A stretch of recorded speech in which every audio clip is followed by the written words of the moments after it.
Good afternoon. This is Sarah Appel, and thank you for joining us for the Data Systems and Technology meeting with our very special guest today, Dr. Chris Cate from Student Veterans of America.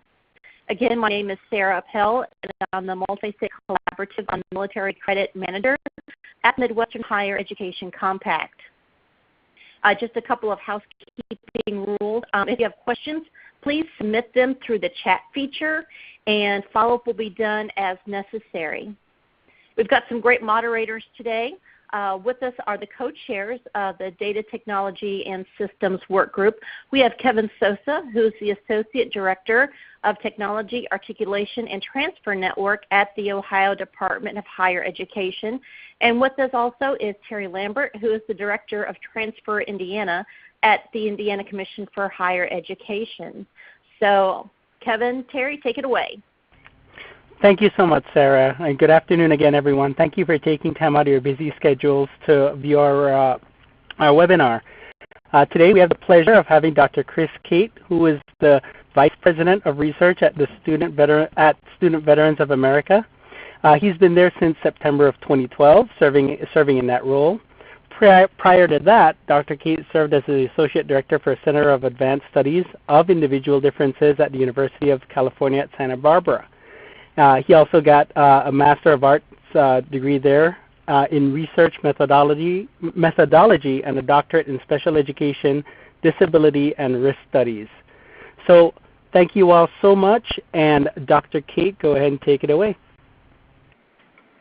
Well, thank you, everyone. Thank you for having me and giving me the opportunity to talk about the new NVEST, National Veteran Education Success Tracker, a little bit of a new way of finding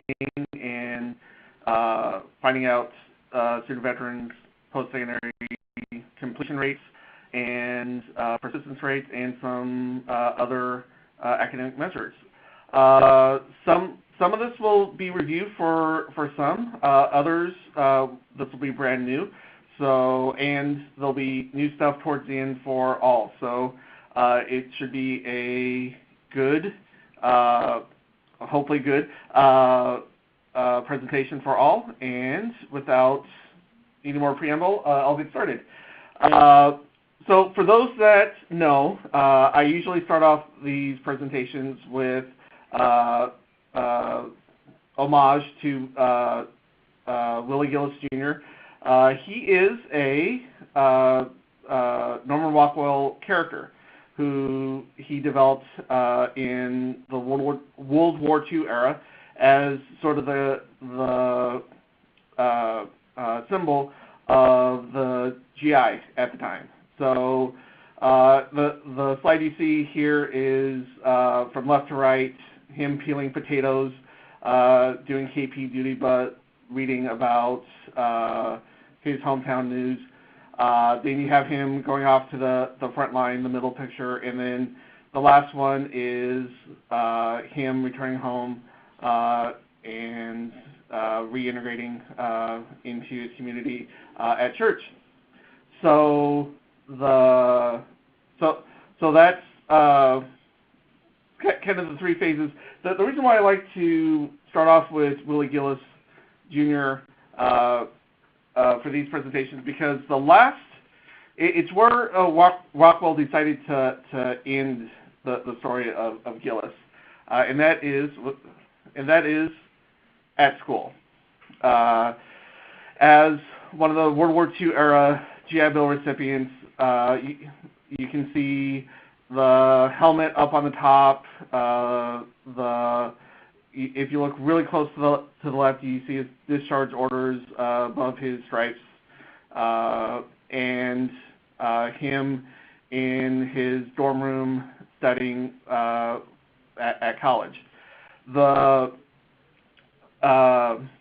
And back then, this is where a lot of society and a lot of America seem to have stopped the story of student veterans. And I like to focus on this because nowadays this is where it begins for a lot of schools, a lot of student veterans, and a lot of organizations like Student Veterans of America. And even that is somewhat limiting, as I'll talk a little bit more about towards the end, in that we're looking at the whole life cycle of the military service member and student veteran. But the other thing that I like to use this picture for is kind of get the sense of what it was like back then, 70 years ago, for people trying to track student veterans and their outcomes. There wasn't a lot of infrastructure built. The Department of Ed wasn't formed, so there was no iPads, there was no NCES as it is now. So it really relied on Treasury data and the census to look at the outcomes, and that took decades to form and develop and figure out. But now, a little bit of, now today, actually more close to 2012, some misinformation and misconceptions from that lack of data. A little nod to Halloween here coming up in a week with some M&Ms. Talking about some other M&Ms, misinformation and misconceptions. Back in 2002, July, October, there was a couple of news media outlets that did a couple of articles on student veteran dropout rates that were really difficult to verify. And so that started the discussion of how do we, as a community, as organizations, measure student veteran success. How do we get the data? How are we able to report on how well student veterans are doing, or conversely, how can we help them do better? So the articles I bring up as a turning point because it really started to shed the light and really started to raise the awareness of the lack of data, and helped guide SVA, myself, and a few others into focusing on how do we solve this conundrum of not having data on student veterans. And it led to two basic questions. Is the post-9/11 GI Bill a worthy investment in higher education for our country, and are student veterans completing college? I mean, those are two basic questions that in this data information age that should be relatively easy to find or to come up with an answer. And going back really quick, the two articles helped bring those questions into clarity, but also worried a lot of people because we didn't know where to find that information. For those in the system, know that traditional research for traditional student outcome measures usually takes about 6 years. You find a cohort, you track them for 6 years, note tier completion, transfers. At the 4-year mark, you assess how many of them have graduated. That's the initial data collection. And then 5 and 6 years, you do the final ones. And then that's what the completion rate is for that cohort. The difficulty with that is that student veterans don't really follow that traditional model. As you can see from the right picture, that they sometimes they follow that pattern from beginning to end. Other times it twists and turns, and there's ups and downs and breaks and any type of circumstances that delay, derail, or trying to find another D, couldn't find it, but keep them from graduating in a traditional time matter. So with that being the case, knowing that a traditional method of collecting data on student veterans wasn't going to work, we started looking at other options. I looked at big data, data science for a solution, and began to really think about this idea of separate databases coming together to make a stronger database that could possibly work to help with student veterans and getting post-secondary outcome measures from them. And just think about it, there was two essential things. We needed to identify student veterans. We need enrollment records at the individual level that could be tracked over schools, over time, so on and so forth, and a way to link them. And those three things would create a student veteran completion rate database, but couldn't really find those two elements and a way to link them together at the federal level. VA, Department of Veterans Affairs, able to identify GI Bill users, but not track their outcomes. That wasn't part of their purview as an agency. Department of Defense could identify all student veterans based on their separation and their service history, but there was nothing that they could really follow after they separated because, again, that's not they're limited by what Congress has allowed them to do. And then finally, Department of Education, difficult to identify student veterans because they're a protected class. Veterans have to self-disclose their military status, and the reporting is done usually at the aggregate institution level and not at the individual level, meaning that transfers and other circumstances, delays, or breaks in enrollment tend to remove student veterans from that traditional cohort. But what I zeroed in on was the VA, and at first, because we knew through the GI Bill that these were veterans and that they were attending school. So it was low-hanging fruit, so to speak, to be able to work with that data set. And then we looked outside the federal government and came across the National Student Clearinghouse, which collects and stores data on college student enrollment and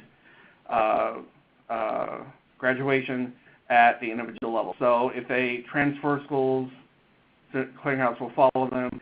If they have a break in enrollment, clearinghouse will have that data. It has pretty much about 96 to 97% of all higher ed data, student data, in its system. So it seemed like, and they could be matched by identifying information. So with that being said, the Middle Records Project and its successor, the National Veteran Education Success Tracker, was born. And it's a combination of these two databases that separate were informative, but together they're greater than the sum of their parts. And it really helped open the door for the first time to have student veteran data on the current generation and not having to wait 10, 20 years for the data to show up in the census or other federal databases. So it was a game changer for a lot of people in the space. Now a little bit about the data matching. So the one group, veterans who have used the GI Bill, were matched with the records from the clearinghouse. And as you can see from the lighter blue and the lighter pink salmon, there's two main groups that weren't included in this data set. Veterans who have never used the post-9/11 GI Bill, and students enrolled at schools outside the clearinghouses that work, mostly the on-the-job training, the apprenticeships that the post-9/11 GI Bill helps fund. The other group that I will mention that wasn't included in this are the transfer of eligibility. So the dependents that the veteran has transferred that eligibility to were not in this group, and I can talk about the reasons why for that later if anybody has a question for that. but 96% of the post-9 GI Bill records were matched, which was great. And what we're looking at is about the first 850,000 student veterans that have used the GI Bill. In fact, that's on the next slide. So here on this slide is a little bit about the range of the sample. So we looked at from the beginning of the post-9/11 GI Bill, August 1st, 2009, to the end of 2013. And that is basically the first 850,000 student veterans that used the post-9/11 GI Bill. And the enrollment data was matched in September 2015, and it included, depending on the school,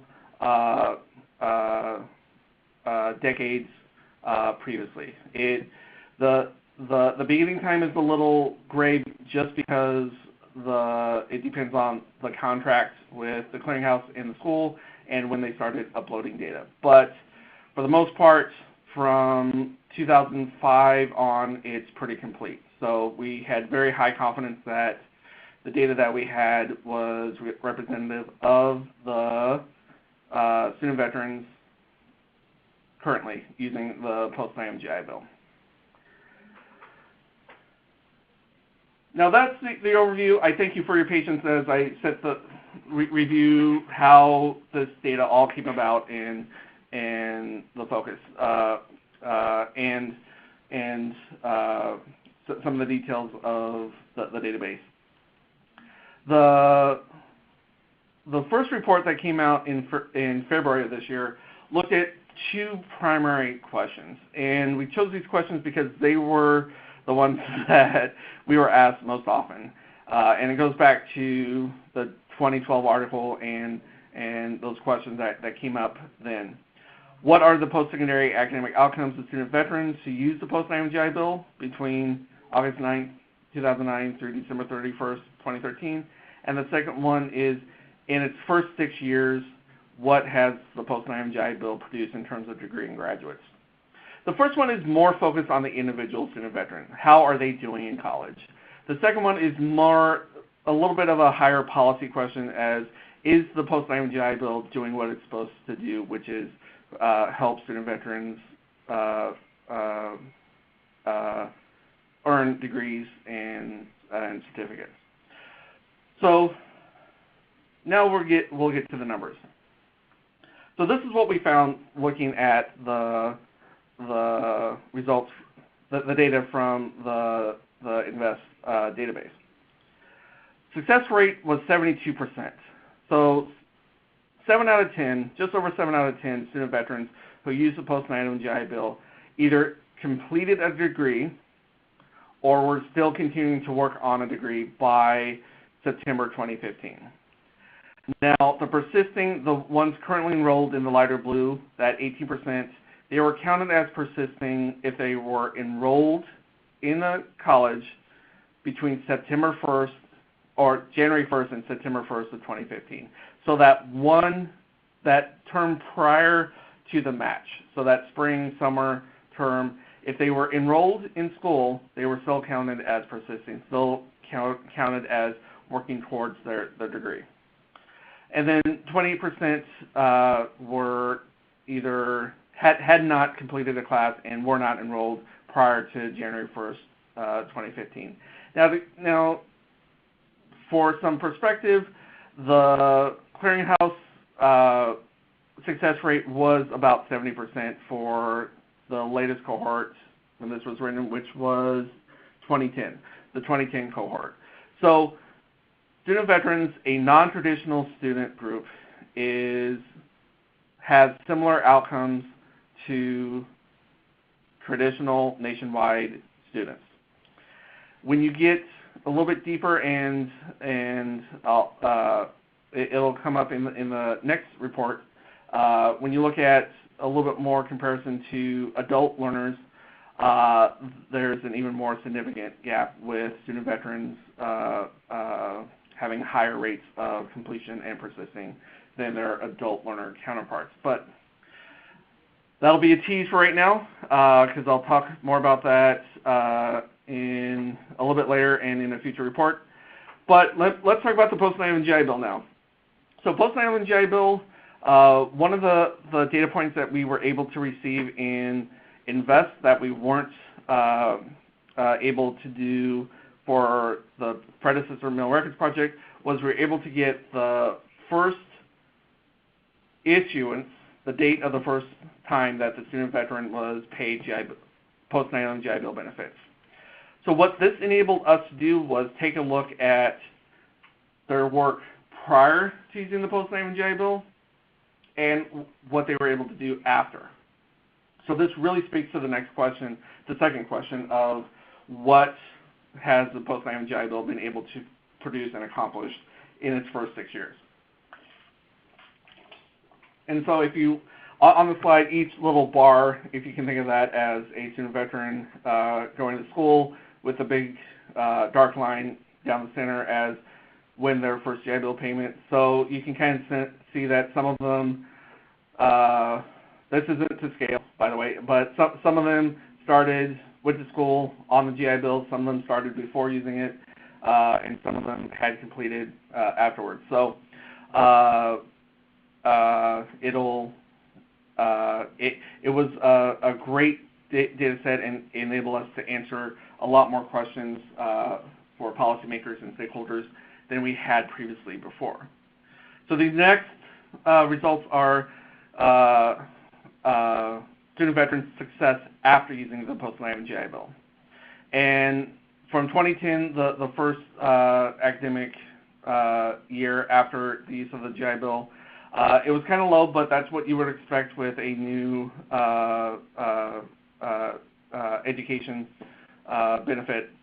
But you can see a steady increase over the next 4 years until it begins to level off at about 100,000 per year. For those that have a keen eye, you'll probably say, well, what about 2015? 2015, we did the match in September. We think there was a few summer graduates that weren't counted in there, but also 2015 saw a decrease in the entire population, college population of completes. So it's one part reflective of the population, one part just when we did the data match with that. And it goes to what we've been saying since we discovered this, is that we're expecting about 100,000 student veterans to earn a degree after using their post-9/11 GI Bill per year. And if you think about it, that's about 1 million degrees the post-9/11 GI Bill has been responsible for over the next 10 years, which is pretty amazing. The other thing that we get asked is, are student veterans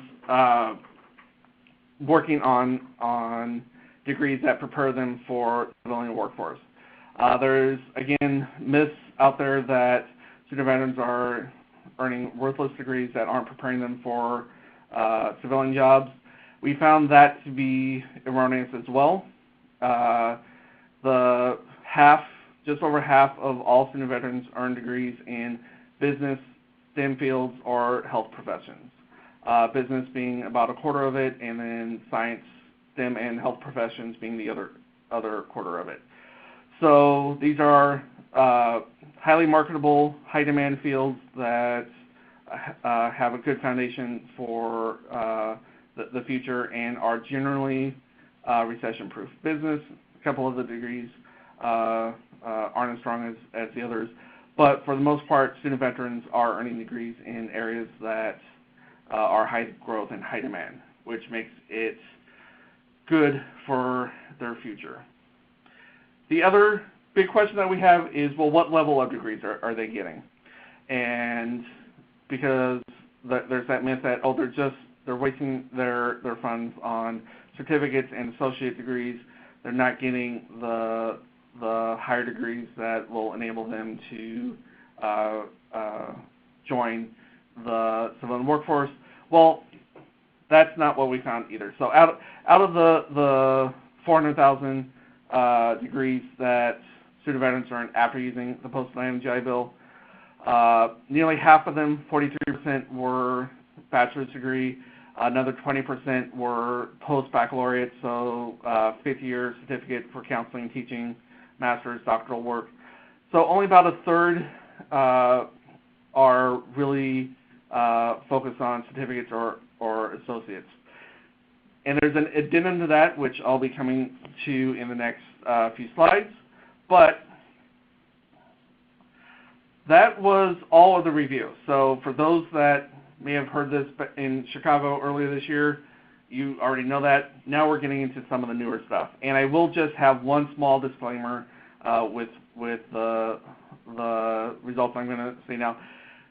We're still going through the peer review process, so some of the numbers may change slightly, but don't be surprised if when we release a report there's some slight modifications in these, but pretty confident that these won't change significantly. What I want to talk about next in this new section is degree versus non-degree. And for those in higher ed, this is pretty familiar for the most part. Degree-seeking student is pretty much self-explanatory. They're with the purpose to get a degree.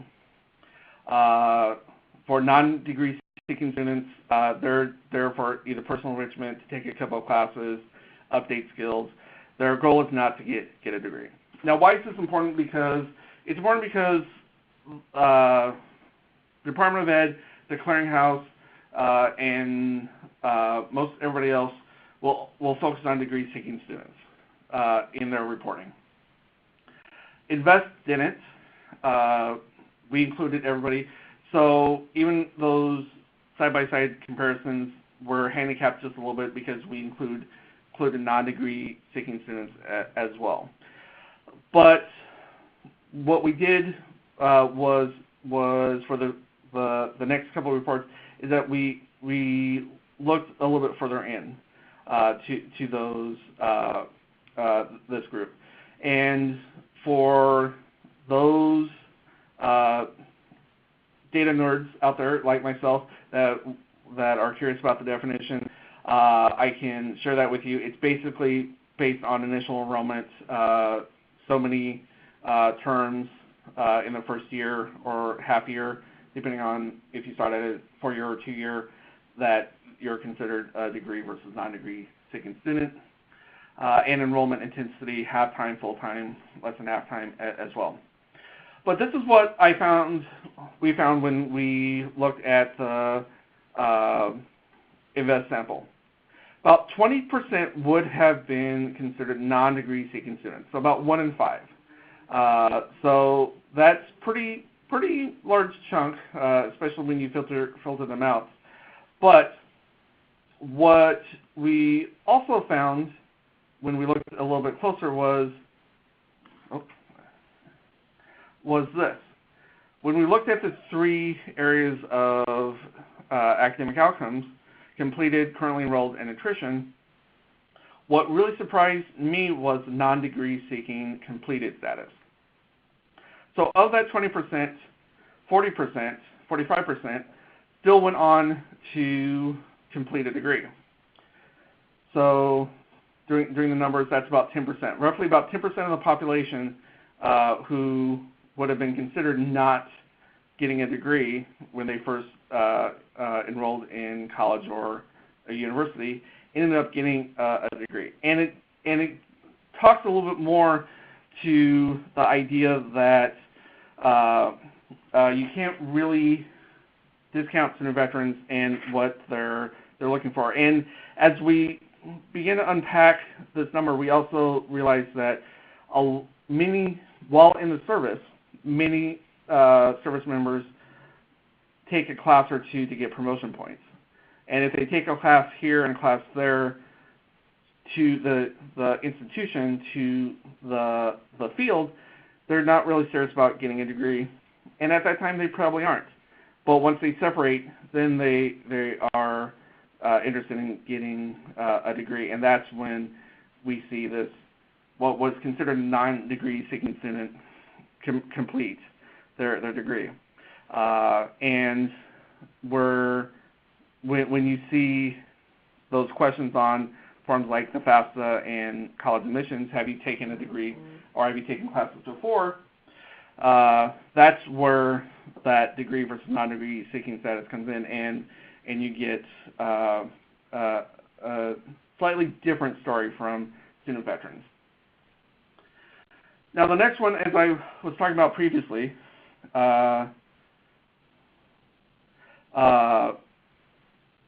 was about the degrees, the number of degrees that they receive.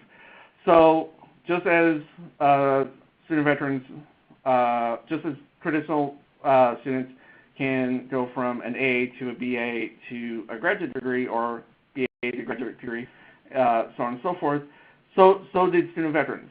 So we looked at the number of degrees or certificates that they earned. Half of them only had one degree, but that also means that the other half had more than one degree. So that means that they're getting, continuing on with their education and earning multiple degrees. The next logical question is, are they getting higher degrees or are they getting the same level of degrees?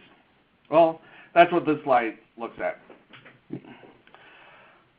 So across the top, you have the different level of degrees: certificate, associate, bachelor's, graduate.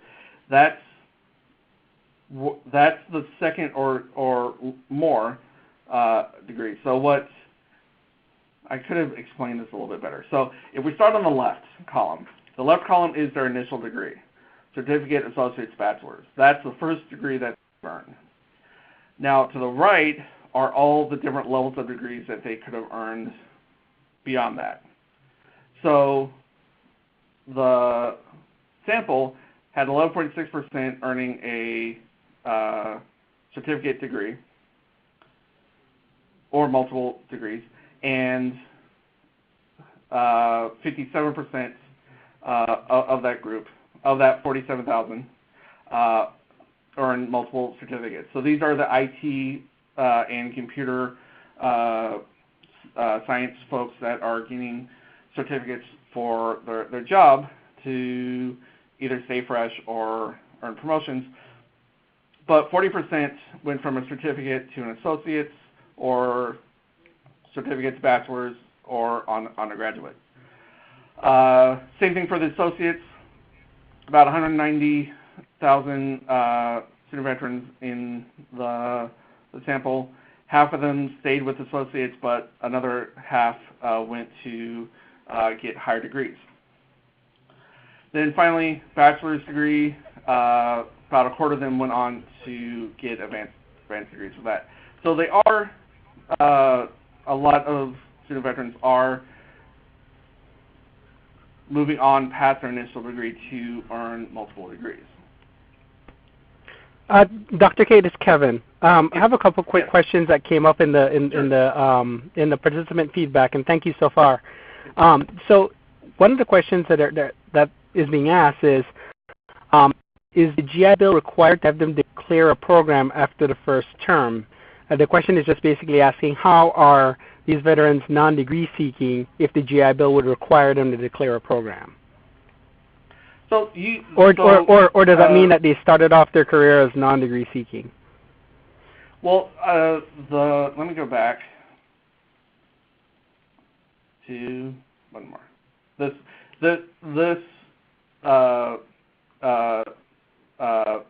slide.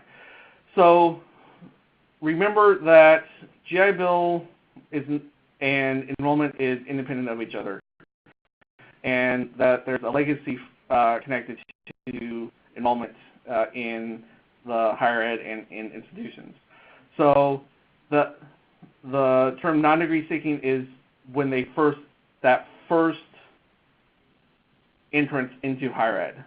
So it could be the most likely, and we're working on verifying this, the most likely case is a E3, E4 that is trying to get a promotion and taking a couple classes at the community college or online will help them get those points for the promotion.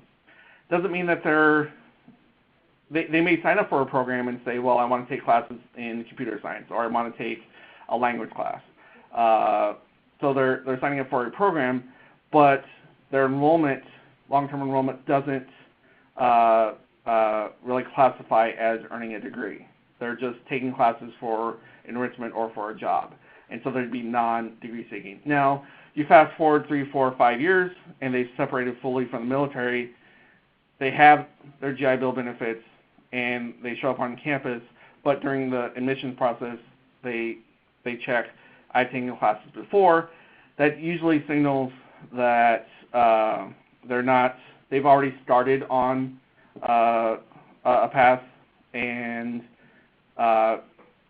depends on the institutional researcher and the registrar if they're going to include that. If they do, then they're going to be considered quote-unquote non-degree seeking students. If not, then they could be reclassified as a degree seeking student. Does that make better sense with the definition? Thank you. We appreciate that. Thank you. Yeah.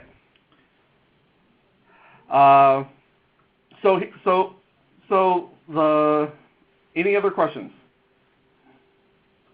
No, I believe that was it. I don't see anything else in the queue, but I will, right. If you don't mind, I will then interrupt you as they come in. Please do, because I'll just continue talking and won't stop, and then everybody's going to be bored.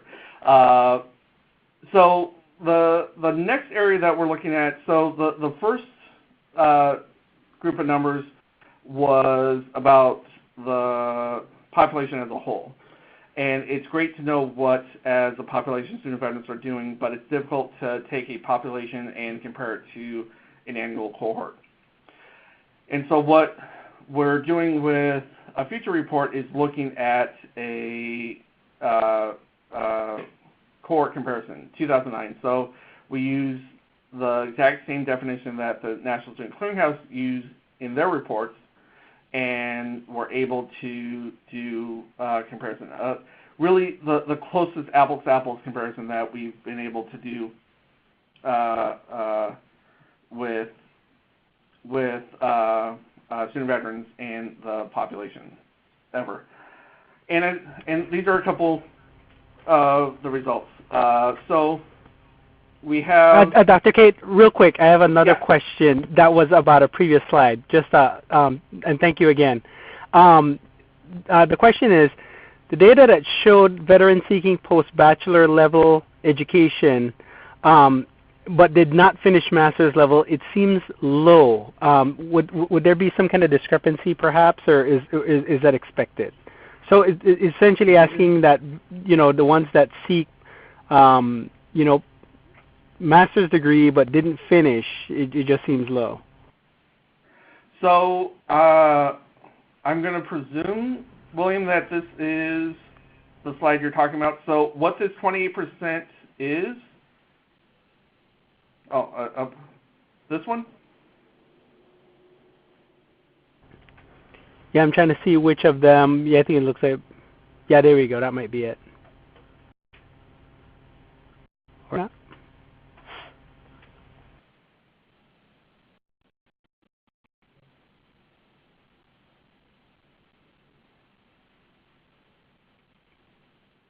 This one. So this isn't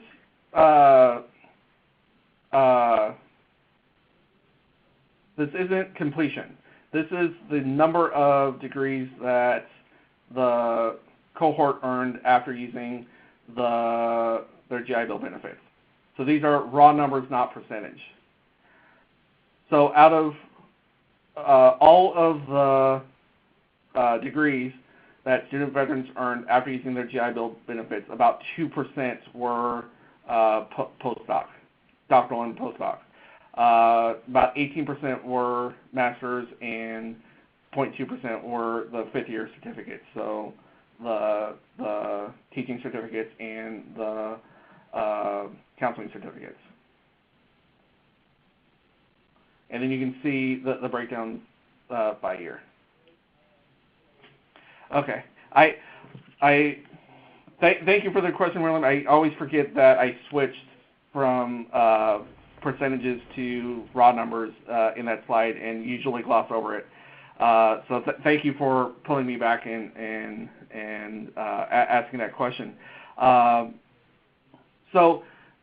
Sample to cohort. So we're able to also in NVEST look at cohort comparisons. So these are some of the results from the 2009 NVEST cohort and the NSC cohort.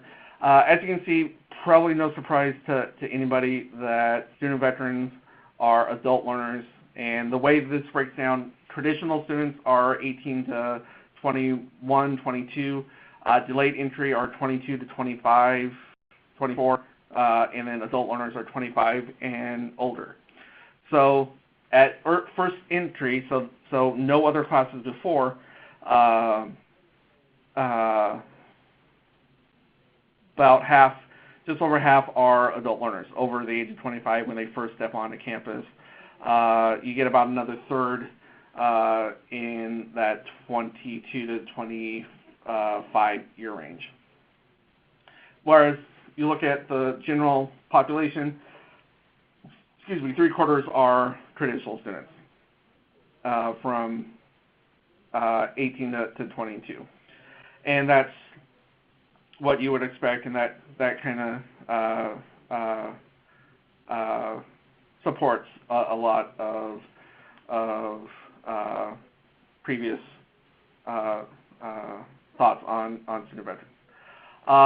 Now this one is interesting, enrollment intensity. So this is half-time, full-time, and a mix, whether they go half-time or full-time. And what's really interesting to me is that the exclusively full-time, so they take the full-time course credits. That's only about 13% of that 2009 cohort, about a third of compared to the national statistics. And then, but that mixed enrollment intensity, sometimes half-time, sometimes full-time, that's about 2/3 of this cohort, which helps explain why it takes student veterans a little bit longer to earn their degrees, because they're not going at full-time intensity, but it also reflects a lot of what we know about student veterans, which is that there's a lot of life situations, marriage, kids, so on and so forth, that make jobs, employment, that may force a change in their enrollment intensity. Now this next one is one that has came up recently in an article about two-year schools not, or student veterans in two-year community colleges not graduating. And we looked at this, and this is part of a larger report on the beginning, what sector student veterans begin in and where they end. So what I call from start to finish. So those student veterans that started at a two-year public system, about 60%, 50.4%, completed at a two-year public school. So it may not be the exact same school, it could be another community college, but they stayed at that same level. But what's really interesting is that 40% ended up moving on without earning an AA degree or a certificate, so they wouldn't have been counted, and ended up earning their first degree at a four-year school. The other interesting thing for those following reverse transfers, those that started a four-year and ended at a two-year, about a quarter of student veterans had followed that route. Now I bring that up and bring back Willie Gillis Jr. because that's leading us to a preview of what our next big project connected to this is, and that's the path that student veterans take. So you look at a map, and I like to think of student veterans' path to their degree as a map. there's a lot of different roads that they can take, and several of them take all these roads, but the destination is relatively still the same. And that's leading to our next big initiative, which is the Student Veteran Pathfinder map. And we're getting ready to do initial data collection here in a couple weeks. But what we're trying to do is create an interactive data visual that allows student veterans or transitioning service members and student veterans to explore different options, to learn from previous student veterans about the different options that they have. So the idea being is that student veterans and veteran alumni share with us their different paths to through and beyond college, and we'll be able to put it all together and allow transitioning service members and student veterans to explore the different options. Unique kind of a mentorship opportunity that we're trying to develop with that. So expect to hear more from us in connection to all these different paths to degree. And I keep pressing the wrong thing. But coming back full circle and talking about NVEST, so future plans, expand and extend. So extending, adding new cohorts, updating the database so that we can start looking at annual trends for post-secondary outcomes. Expansion, adding other external data sources to help us begin looking at factors influencing student veteran outcomes, institution-level data, and state-level policy data. Metric for other programs, we're talking to other partners about local institutional programs that they want to see if that affects student veteran persistence and graduations. And then attrition group, we're looking at ways that we can find a little bit more about the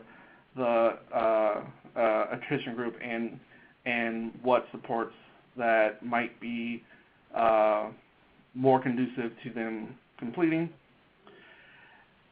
Here is the website for all of the current and future stuff that we'll put up about NVEST. I do want to thank all of our partners, the Clearinghouse, VA, as well as our funders, Google, Kresge, and Lumina.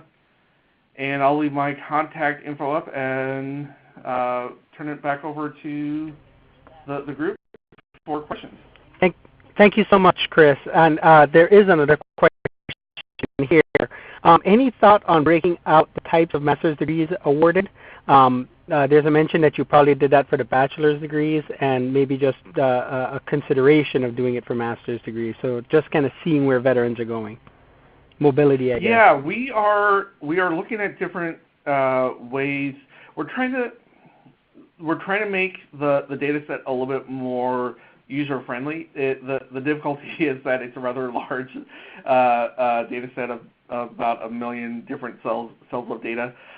We are looking at potentially doing that as a separate data visual, a one-pager on graduate degrees, master's, doctoral, and fifth-year certificate. Good deal. And Jared, I think you're also asking any date set for the release of the Profile of State Student Veteran Report. Hopefully soon. We're also it's a little bit of a gray area right now because we're collecting data. We're in the middle of our annual census survey, so we're collecting data to update that. So we're not entirely sure if this year's profile is going. If we're going to release this year's profile, just redo it to have it updated for next year yet. But stay tuned with that. We're also thinking about tweaking that just a little bit and having monthly updates. Somebody asked to put the website up again. There we go. And I believe we're going to be, I think Sarah will talk about this in just a little bit, but I think we're going to be posting some of this stuff out on the web. So if you miss it right this second, I think you'll have another opportunity to see it.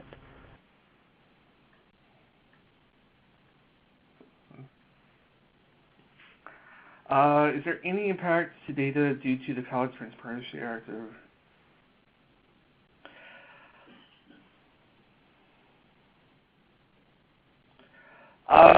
That is, so the College Transparency Act of 2017, a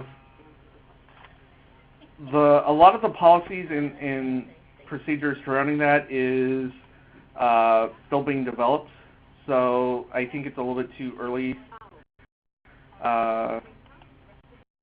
to say what changes to iPads it's going to be. At least from my end, I don't know if any of the other presenters have heard something different.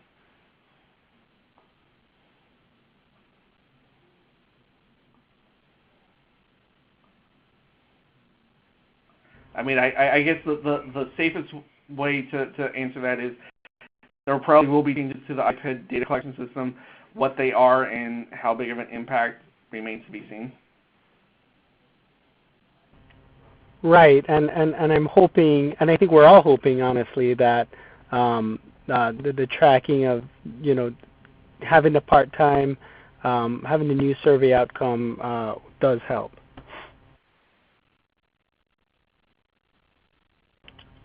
All right. I think that is all the questions that we have. Sarah, if you're fine, I'll turn things over to you. All right. Thank you, Kevin. And especially thank you, Chris, for sharing your knowledge with us. This is just a reminder that past and future MCMC webinars will be put at the MEHEC.org MCMC webinar site, so you can go back and review those, share those with colleagues, refer those to some of your coworkers. Always feel free to join the conversation on our Facebook page. And my contact for any other questions or any kind of follow-up is here on the slide. Thank you, Chris, so much for joining us today. We really appreciate it. Thank you, Kevin and Terry. Again, we'll be having these posted on the website. Actually, they're already there. How efficient is that? So you can go ahead and look at those or go back to them. So thank you all so much and have a good day. Thank you. Thank you, Sarah.